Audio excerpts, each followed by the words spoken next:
Welcome to Washington Today on C-SPAN Radio for Thursday, August 4th, 2022. U.S. basketball star Brittney Griner found guilty in a Russian court of drug possession and smuggling for bringing vape cartridges with cannabis oil through a Russian airport. Brittney Griner sentenced to 9 years in prison. President Joe Biden saying Griner has been wrongfully detained, calling for her immediate release. We'll hear from Brittney Griner and the White House, and the focus turning to the speculation of a possible prisoner swap with Russia. Attorney General Merrick Garland announcing 4 Louisville, Kentucky police officers will face federal charges in the shooting death of Breonna Taylor, including accusations of falsifying the warrant that led to the raid of her home. Biden administration declaring a public health emergency over monkeypox, with now more than 6,000 cases in the United States.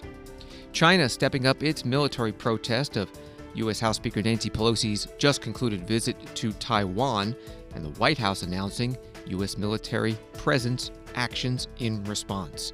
CPAC starting in Dallas, the Conservative Political Action Conference. We'll hear from one of the speakers today, the Prime Minister of Hungary, Viktor Orban, and we'll speak with somebody in attendance, Congressman Warren Davidson, Republican from Ohio. And the Senate Democrats' $700 billion plus package of health, climate, taxes might be changed at the request of a key Democrat whose vote is needed, Senator Kyrsten Sinema. We'll talk about that with a reporter at The Hill. Associated Press reporting a judge in Russia has convicted and sentenced American basketball star Brittney Griner to 9 years in prison for drug possession and smuggling. The judge said the time Griner has served in custody since her arrest in February would count toward the sentence. Griner reacted to the sentence with little emotion. She listened to the verdict with a blank stare on her face. Before the unusually quick verdict was announced, Griner made a final appeal to the court. She said she had no intention to break the law by bringing vape cartridges with cannabis oil into the country when she flew to Moscow in February to play basketball. That from Associated Press. Here's part of Brittney Griner's statement before the verdict and the sentence. I want to apologize to my teammates, my club, Gemka, the fans, and the city of ECAT for my mistake that I made and the embarrassment that I brought onto them. Я хотела бы извиниться перед моими товарищами по команде, перед клубом, перед поклонниками за ту ошибку, которую я допустила, и за тот позор, который я на них навлекла. I want to also apologize to my parents, my siblings, my Phoenix Mercury organization back at home, the amazing women of the WNBA, and my amazing spouse back at home. Я также хочу принести извинения перед своими родителями, своими братьями и сестрами, перед организацией Phoenix Mercury, перед замечательными женщинами женской национальной баскетбольной ассоциации WNBA, а также перед моей прекрасной супругой. I never meant to hurt anybody. I never meant to put in jeopardy the Russian population. I never meant to break any laws here. Я ни на секунду никогда не хотела никому навредить, никого обидеть, навредить населению Российской Федерации или нарушить какой-то из законов Российской Федерации. I made an honest mistake, and I hope that in your ruling that it doesn't end my life here. Я совершила ошибку, совершенную ошибку, и я надеюсь, что в своем приговоре вы не закончите мою жизнь здесь.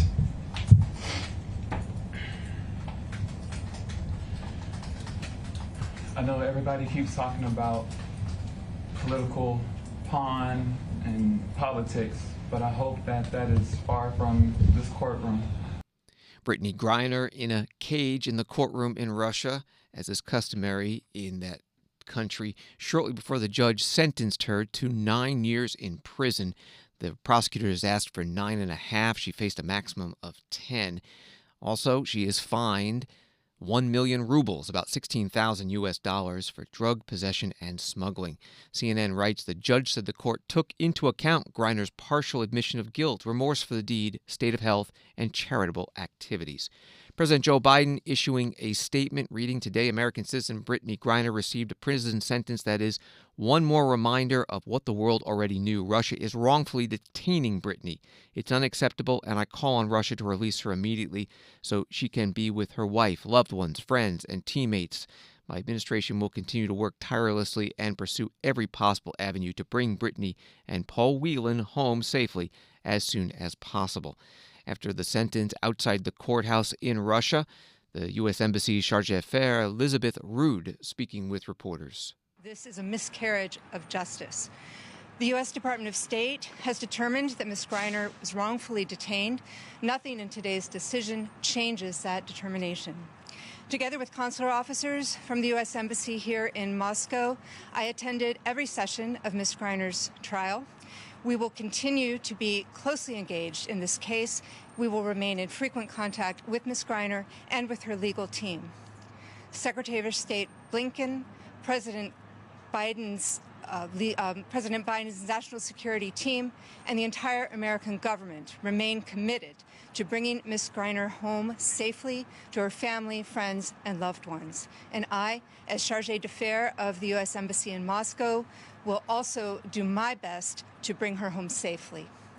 I will continue to do everything to care for the safety and well-being of Ms. Griner and of all U.S. citizens detained in the Russian Federation.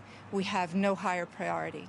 Elizabeth Rood speaking with reporters outside the courthouse where Brittney Griner was tried, convicted, and sentenced to 9 years in prison.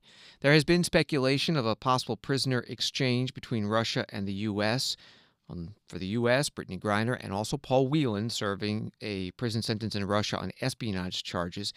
And the U.S. would hand over convicted Russian arms dealer Viktor Bout and perhaps a former colonel from Russia's domestic spy agency convicted of murder. At the White House today, here is the press secretary Karine Jean-Pierre. So today's sentencing is a reminder of what the world already knew. Russia is wrongfully detaining Brittney. She never should have had to endure a trial in the first place.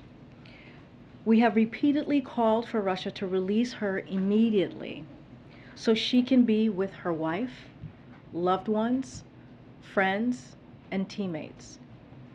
Under President Biden's direction, the U.S. government continues to work aggressively, pursuing every avenue to bring home Brittney, Paul Whelan, and every American held hostage and wrongfully detained around the world. As you all know, we have made a substantial offer to bring her and Paul Whelan home. We urge Russia to accept that proposal.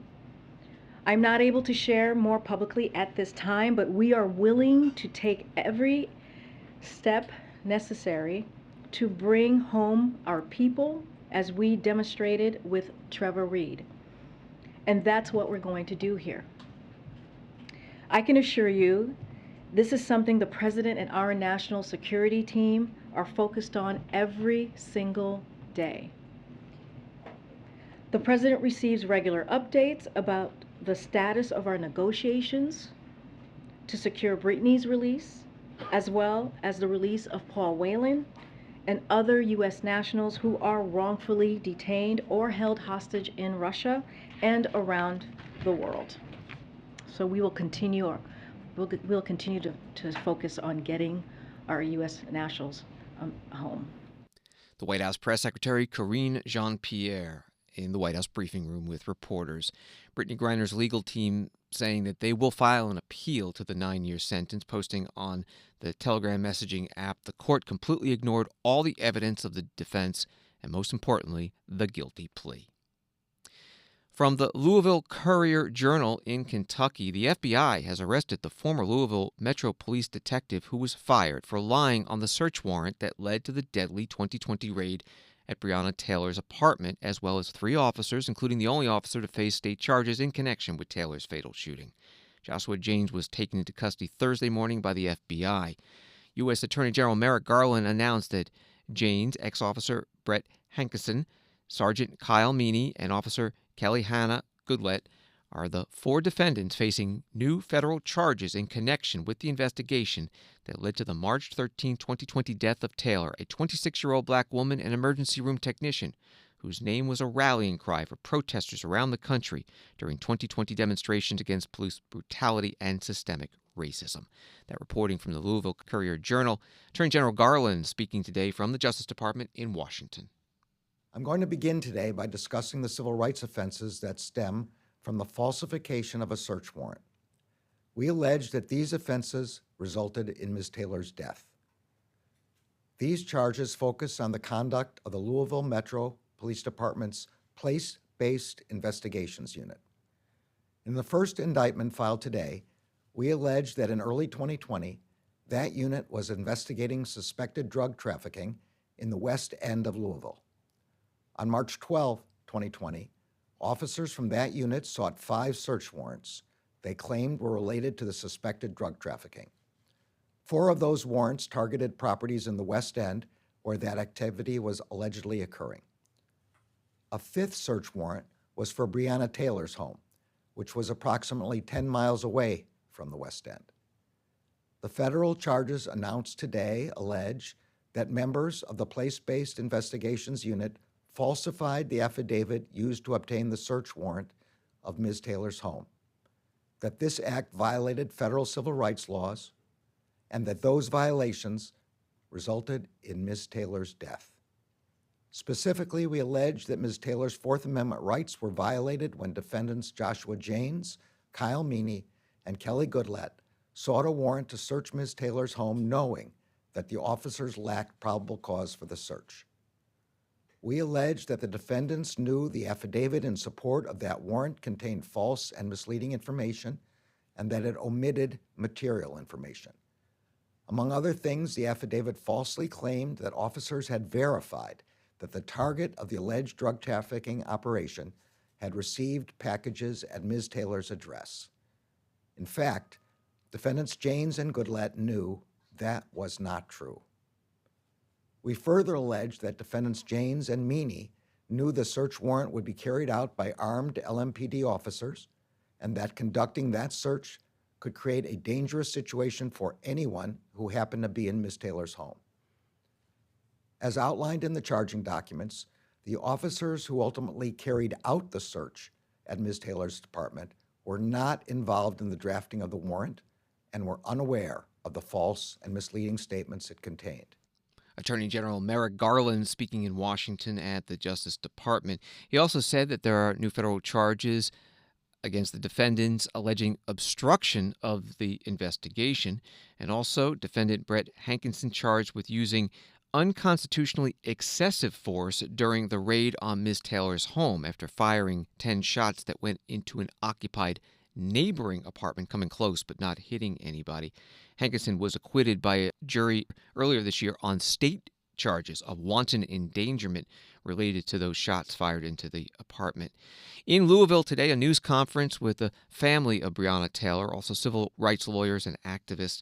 One of the activists, Tamika Mallory, applauding the new federal charges, but also saying that Kentucky's Attorney General Daniel Cameron should face justice for the way he handled the investigation of the case. While today is a good day, there's still a lot of pain that we know this family is going through, and we have to acknowledge that. We have to acknowledge that. So that's why it's really difficult to come up with the words. But here's what I will say. Daniel Cameron needs to be arrested.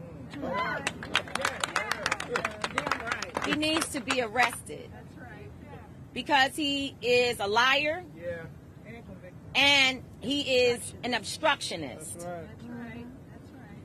Not only did he lie, not only did he illegally, what is that called? No, he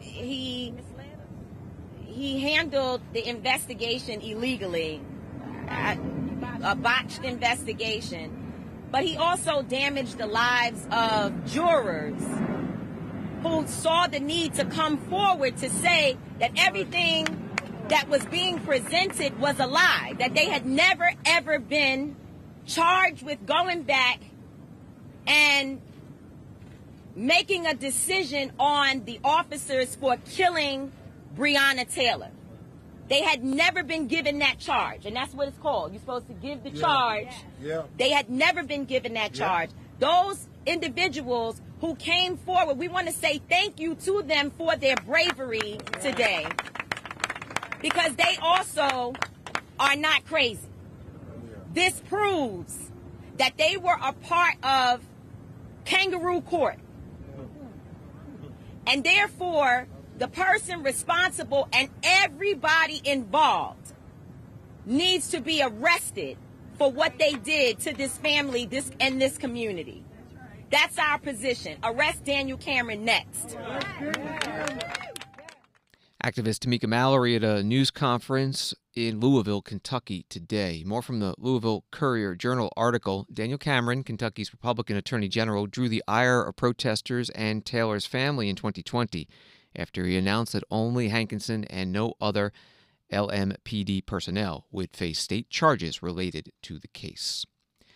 Back in Washington, FBI Director Christopher Wray testifying before the Senate Judiciary Committee. One of the topics he brought up during his opening statement, violent crime. The Council on Criminal Justice just released a report finding homicides and some other violent crimes dropping slightly in the first half of this year, but violence in major American cities still remaining dramatically higher than it was before the COVID-19 pandemic. You know, I speak with chiefs and sheriffs all the time, in fact, just about every week, sometimes more, and the number one concern I hear from them by far is rising violence in their communities, whether it's gangs terrorizing a neighborhood, well-known trigger pullers who keep finding their way back out onto the streets, robbery crews graduating from carjackings to aggravated assaults and worse. The violent crime problem is real, and it's one we are firmly determined to combat. The core of our violent crime strategy remains our FBI task forces. We are working shoulder to shoulder with our state and local partners all across the country through more than 300 FBI task forces made up of close to 3,000 members. We're using intelligence to drive proactive investigations to identify and target the most violent and dangerous offenders, the worst of the worst. We're working with our partners to build capacity and to provide tools, including by deploying additional resources to some of the hardest hit cities to maximize our impact. And we're seeing results. For instance, in just 1 week this summer, FBI Phoenix arrested more than a dozen individuals on drugs and firearms charges as part of a gang investigation into the Lindo Park Crips. FBI Sacramento, as part of an investigation into the Oak Park Bloods, arrested 8 and seized pounds of methamphetamine, fentanyl, and multiple handguns, including one ghost gun and another equipped with a switch that made it fully automatic.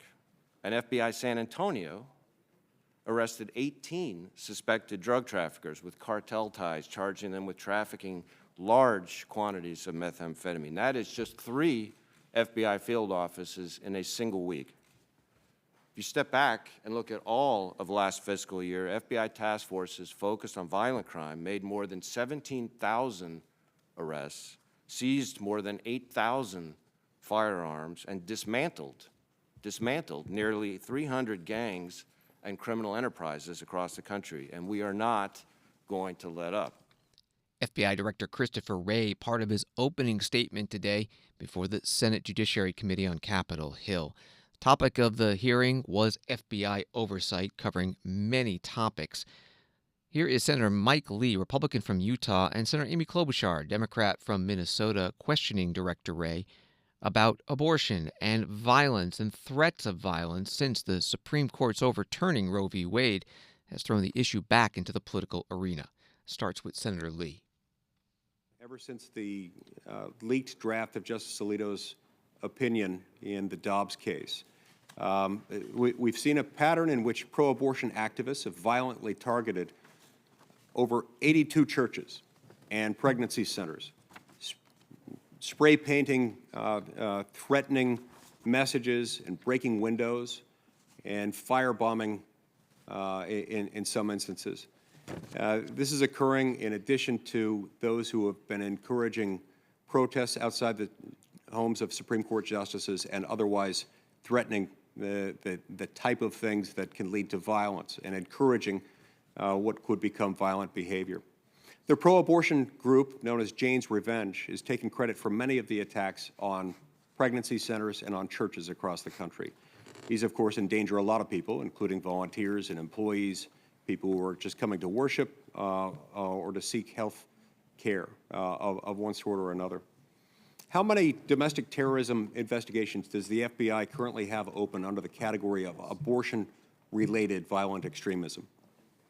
I don't have the exact number, but I can tell you that we have opened a number of domestic violent extremism investigations using our joint terrorism task forces that are specifically focused on attacks or threats against churches, pro-life organizations, pregnancy resource centers, similar types of organizations, including, for example, I know off the top of my head, we have one, in Senator Grassley's home state of Iowa, in Des Moines. We have one in Senator Blackburn's state of Tennessee. I think we have one in Senator Tillis's state in North Carolina, Lincolnton. I'm glad to hear that Carolina, there are a number of them that are open, and I'll appreciate getting more stats from you. As you know, Congress passed a law dealing with this, the Freedom of Access to Clinic Entrances Act, codified at 18 U.S.C. 248. And it prohibits the obstruction, injury, intimidation, or interference with any person who's either seeking to enter a clinic to obtain reproductive health services, and also people seeking to exercise their right of religious freedom at a place of religious worship.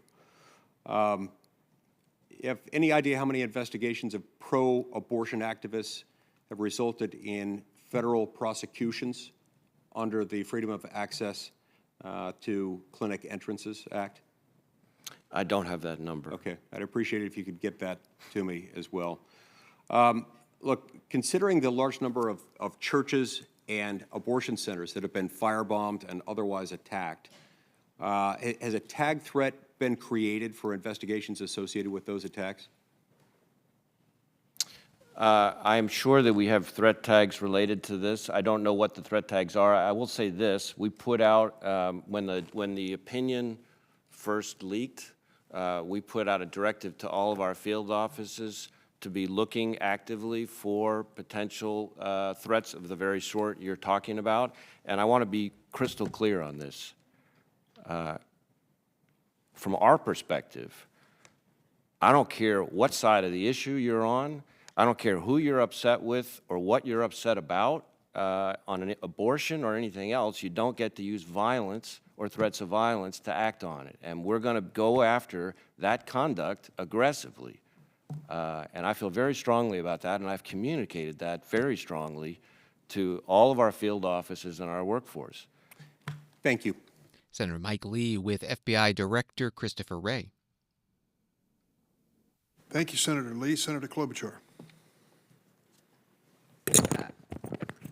Thank you very much, Director Wray. Thanks for your really good work and the work of your agents, including in my state. I wasn't going to start this way, but I think I should follow up a bit on what Senator Lee was talking about.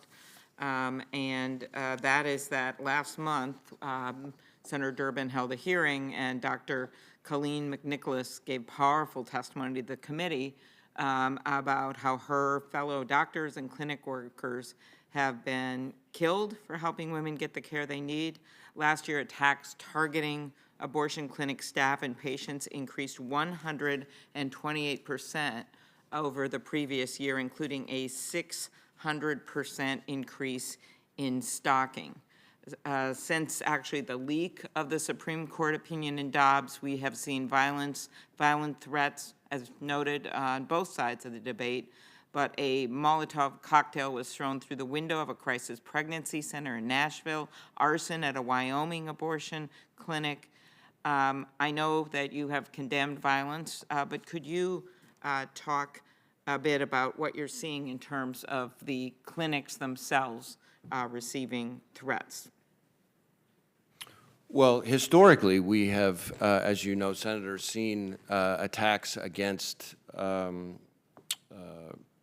abortion clinics and pro-choice organizations over the years.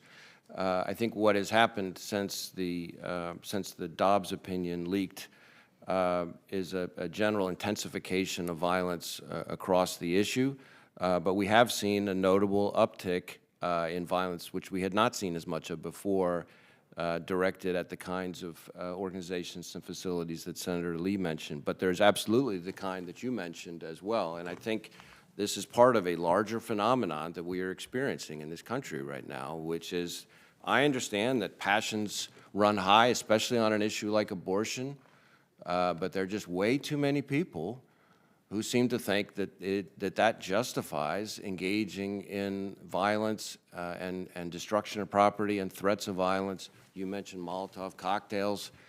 I feel like every day I'm getting briefed on somebody throwing a Molotov cocktail at someone for some issue. Yeah. It's crazy. FBI Director Christopher Wray questioned by Senator Amy Klobuchar, Democrat from Minnesota, and before that, Senator Mike Lee, Republican from Utah, at the Judiciary Committee hearing on FBI oversight. We covered it all. You can find it in its entirety at our video library at cspan.org. From Fox News, Department of Health and Human Services Secretary Javier Becerra on Thursday said he was declaring a public health emergency over the monkeypox outbreak.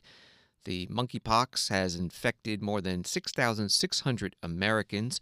The emergency declaration frees up federal money and other resources to fight the virus, which may cause fever, body aches, chills, fatigue, and pimple-like bumps on many parts of the body. A public health emergency can be extended, similar to what happened during the COVID-19 pandemic. That from Fox News. So Secretary Becerra holding a teleconference today. You're also going to hear from the new White House monkeypox coordinator, Robert Fenton. I want to make an announcement today that I will be declaring a public health emergency on monkeypox. We're prepared to take our response to the next level in addressing this virus, and we urge every American to take monkeypox seriously and to take responsibility to help us tackle this virus. With that, let me turn it back to Sarah. Thank you, Secretary. We'll now at this time hear from the White House Coordinator for Monkeypox Response, Robert Fenton. Thank you, Secretary Becerra, for your opening comments. President Biden appointed me and Dr. Dimitri Deslakis, whom you'll hear from in a bit, to lead the response for the monkeypox emergency. For 2 decades, I've overseen emergency response operations at the national scale on major federal efforts, including setting up the first mass evacuation vaccine sites after COVID-19 during the height of the pandemic, and responding to also natural disasters like wildfires. These types of large-scale operations and strategies, coordinated across agencies and jurisdictions, is the work that I've done throughout my career. Together with Dr. Dimitri and our partners from HHS and across the federal government, we will leave no stone unturned in our efforts to combat this virus. We will deliver for all impacted individuals across our country and work to end this outbreak. The team has already committed to pulling every lever to combat this virus. And as you heard over today, 600,000 vaccines to communities across the country. And we have many more on the way soon that will be briefed later. We scaled testing from a capacity of 6,000 tests to now 80,000 tests per week. And we've taken critical steps to make treatments more available to more people. But this virus is moving fast. This is a unique outbreak, and that is spreading faster than previous outbreaks. That's why the president asked me to explore everything we can do to combat monkeypox and protect communities at risk. Robert Fenton is the new White House National Monkeypox Response Coordinator on a teleconference today. You also heard from the Health and Human Services Secretary, Javier Becerra, declaring that public health emergency. CDC.gov has a page on monkeypox and says there are over 6,600 confirmed cases. That's up from under 5,000 last week. And every state in the United States has at least one case, except for Wyoming and Montana. About a quarter of the U.S. cases are in the state of New York, another quarter in 3 more states, Texas, Florida, and Illinois. And in fact, California, Illinois, New York have all declared public health emergencies over monkeypox, as well as New York City, San Francisco, and San Diego County. Washington Today continues in a moment. There are a lot of places to get political information, but only at C-SPAN do you get it straight from the source. No matter where you are from or where you stand on the issues, C-SPAN is America's network. Unfiltered, unbiased, word for word. If it happens here, or here, or here, or anywhere that matters, America is watching on C-SPAN, powered by cable.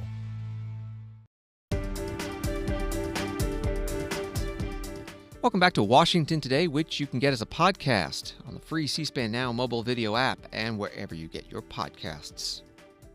China conducted precision missile strikes Thursday, writes Associated Press, in waters off of Taiwan's coasts as part of military exercises that have raised tensions in the region to their highest level in decades following a visit by U.S. House Speaker Nancy Pelosi. China earlier announced that military exercises by its Navy, Air Force, and other departments were underway in 6 zones surrounding Taiwan, which Beijing claims as its own territory to be annexed by force if necessary. That from AP. At the White House today, this from John Kirby. He is Director of Strategic Communications for the National Security Council. People's Republic of China launched an estimated 11 ballistic missiles towards Taiwan, which impacted to the northeast, the east, and southeast of the island. We condemn these actions, which are irresponsible and at odds with our long-standing goal of maintaining peace and stability across the Taiwan Strait and in the region. China has chosen to overreact and use the speaker's visit as a pretext to increase provocative military activity in and around the Taiwan Strait. We anticipated that China might take steps like this. In fact, I described them for you in quite some detail just the other day, Monday. We also expect that these actions will continue and that the Chinese will continue to react in coming days. The United States is prepared for what Beijing chooses to do. We will not seek, nor do we want, a crisis. At the same time, we will not be deterred from operating in the seas and the skies of the Western Pacific, consistent with international law, as we have for decades, supporting Taiwan and defending a free and open Indo-Pacific. To that end, Secretary Austin today has directed that the aircraft carrier USS Ronald Reagan and the ships in her strike group will remain on station in the general area to monitor the situation. We will conduct standard air and maritime transits through the Taiwan Strait in the next few weeks, consistent, again, with our long-standing approach to defending freedom of the seas and international law. And we will take further steps to demonstrate our commitment to the security of our allies in the region, and that includes Japan. John Kirby, spokesman for the National Security Council in the White House briefing room. House Speaker Nancy Pelosi and her accompanying congressional delegation continue their tour of Asia, stopped today in South Korea, and a visit to the DMZ, the demilitarized zone that separates North and South Korea, also meeting with some of the 30,000 U.S. troops stationed in South Korea. Speaker Pelosi also meeting in the capital city of Seoul with her counterpart, the Speaker of the South Korean Assembly. She did not mention China or Taiwan, but she talked about the strong bond between the U.S. and South Korea. So this is special for us because the U.S. Republic of Korea relationship is special to us. And we want, over time, I've been here before, met with members of Parliament in the past, and we want to strengthen that interparliamentary role as we work together as countries. I do want to say that as a matter of special pride to us in the Congress, on a previous visit, well, it was pre-COVID, 2015, we were able to take pride in passing the legislation in the Congress relating to the Comfort Women legislation. It was, it had its, shall we say, friends, and it had some doubters, but we were not in doubt about that. I just mention that because when we talk about security, we know what that is. When we talk about economics, That's clear. When we talk about governance, it's many things. It's shared values. It's about fighting the pandemic. It's about saving the planet. So many things to discuss, so much opportunity, better served by our discussion in an interparliamentary way as in addition to heads of state to heads of state. U.S. House Speaker Nancy Pelosi in South Korea, standing beside her counterpart in that country as she and other members of the congressional delegation continue their multi-country tour of Asia. Washington Post has a story out of Dallas. Viktor Orban, the Hungarian prime minister who has consolidated autocratic power with hard-right opposition to immigration and liberal democracy, will address an adoring crowd of thousands of Americans in Dallas on Thursday. His speech to the Conservative Political Action Conference has gone ahead despite Orban's latest controversy, a speech in which he railed against Europe becoming mixed race, saying that Europeans did not want to live with people from outside the continent. One of his own close advisors resigned in protest, calling the speech pure Nazi. That was from the Washington Post. Here's what Viktor Orban said at CPAC, Conservative Political Action Conference in Dallas. He sort of previewed how the press would be covering him. Hungary is far from being a global superpower. The U.S. is a global superpower. Your leaders should give an opening speech at our conferences in Hungary. But I think you managed to confuse a lot of people by inviting me. For example, the leftist media. I can already see tomorrow's headlines. Far-right, European racist and anti-Semite strongman, the Trojan horse of Putin, holds speech at conservative conference.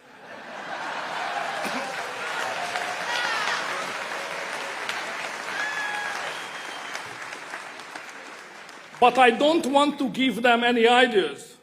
They know best how to write fake news. Instead, I tell you the truth.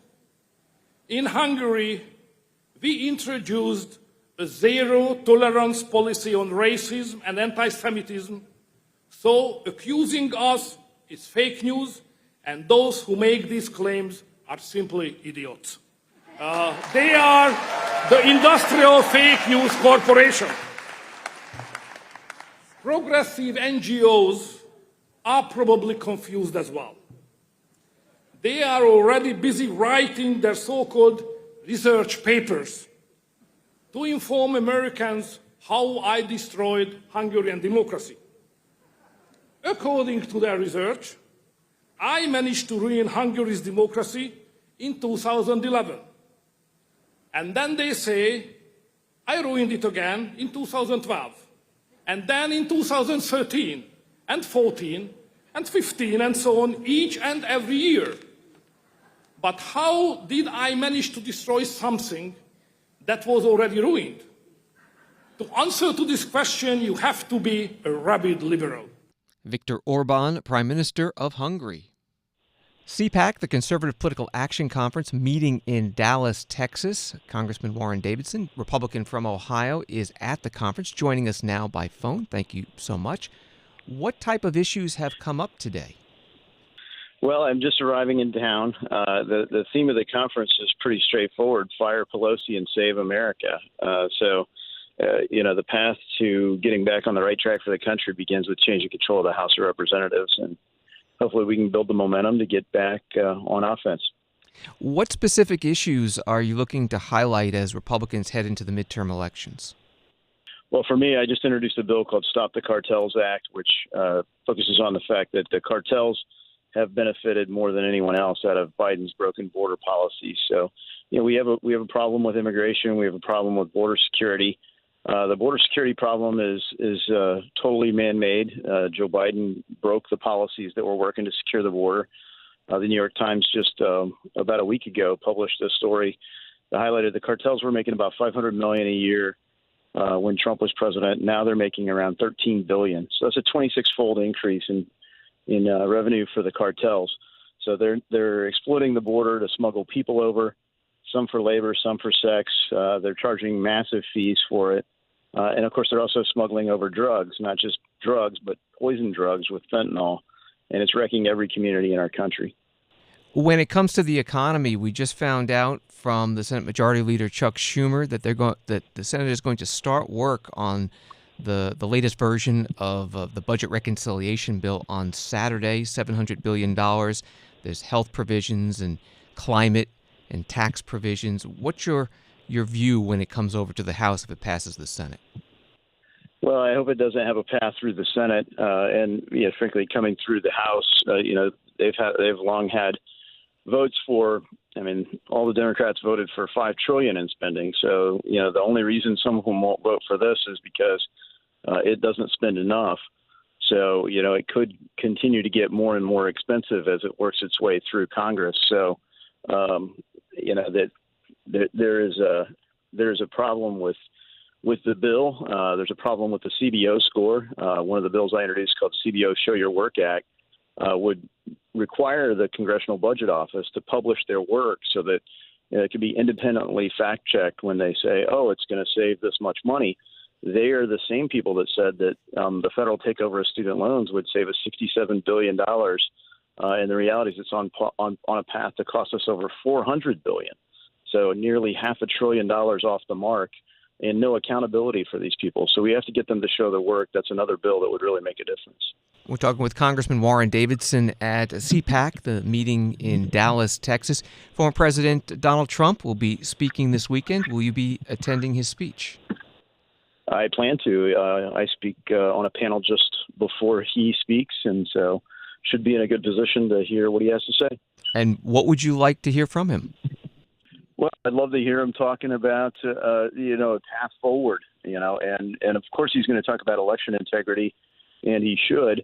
But when you look at, so many of the things that Joe Biden is doing, one of the things that got done that turned out to be bipartisan a couple weeks ago was returning the Delphi pension holders pensions to them. So these were fully paid pensions for a salaried workforce at Delphi, which is an automotive used to be a division of General Motors. So when the auto industry was restructured, their money was taken, and theirs was fully funded. Some of the union pensions were underfunded, and the union pensions were totally bailed out. The non-union pensions were literally confiscated by the federal government. And so you have people that spent the past 13 years never got their retirement. Probably some folks died who never got a dime of their pension. And at the time, Joe Biden had said, there's just nothing we can do about it. Thankfully, in the intervening 13 years, there was a way to do it. And this is a continuation of a policy that Donald Trump embraced. So I was on the plane with Mike Turner from Ohio. We were explaining to President Trump what he could do, and he started down this path. So like so many things, if Joe Biden just put things back the way they were and continued Trump policies, there would be lots of successes for our country. And I hope that he'll find some trend off of that and start doing that on a number of issues. And I think Donald Trump could take all evening talking about policies where we had this working fine, Joe Biden turned course, and now look at the results. And finally, have you run into a number of other Republican members of Congress at CPAC? Well, I saw a couple at the airport, but people are just coming into town today, and the conference is underway.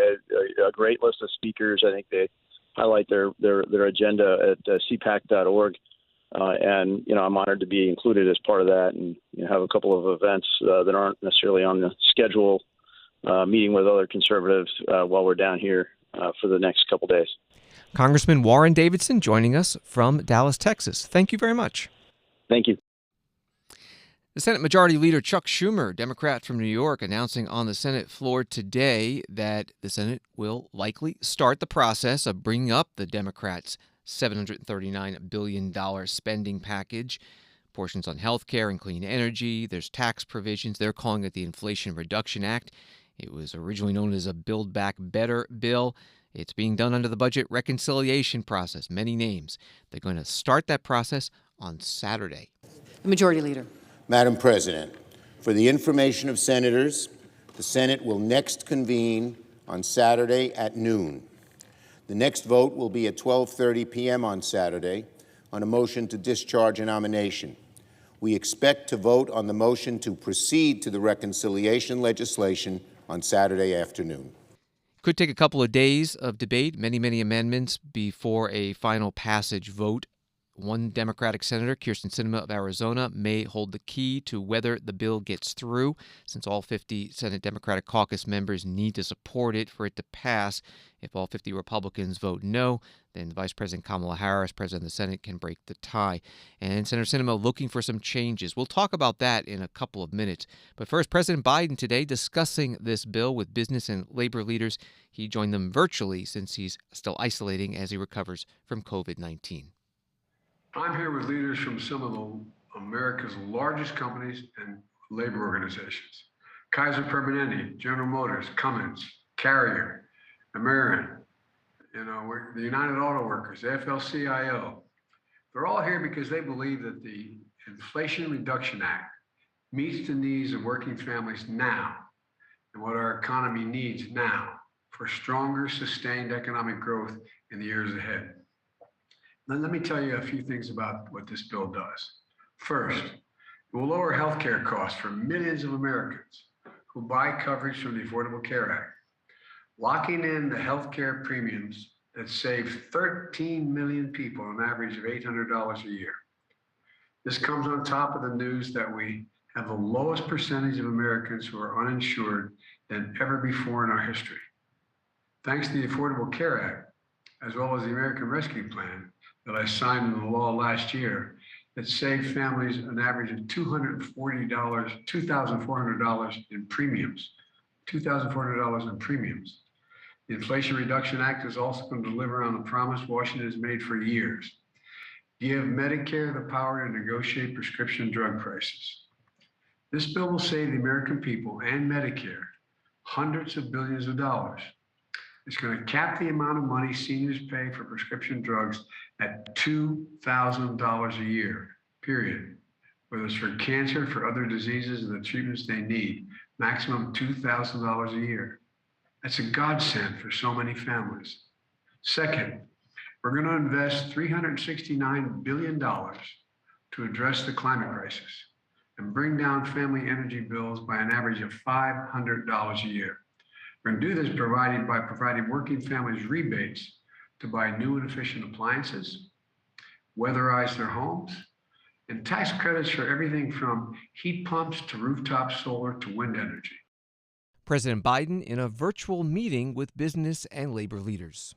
More on the budget reconciliation bill, named by the Democrats the Inflation Reduction Act. We're joined on the phone by Tobias Burns, a finance reporter with The Hill. Thank you for being here. So Senator Kyrsten Sinema, Democrat from Arizona, the reported lone Senate Democratic holdout, and reportedly wants some changes to this bill. What have you heard? Yeah, so all eyes are on Sinema here because Manchin and Schumer struck this deal last week, and they need to know if she's on board, and she's expressed a few concerns. One about the carried interest loophole, which is a sort of the financing mechanism that's used by pooled investment vehicles, which are more commonly known as hedge funds and private equity firms, and it's a way that they've famously for many years been avoiding paying taxes. So she has some concerns about that. She has some concerns about the 15% minimum corporate tax as well, which is another major revenue-raising provision. The corporate rate is actually higher than that, but the 15% would apply to a much broader swath of companies that would raise revenue as part of this bill. And then she also wants some more funding for her own state, specifically with regard to drought and environmental ameliorating programs and effects. So she wants that money in place as well. By all indications, the other 49 Senate Democratic caucus members are supporting the deal that was negotiated between Senator Schumer and Senator Manchin. If Senator Sinema gets any of these changes, could they lose some other senator along the way?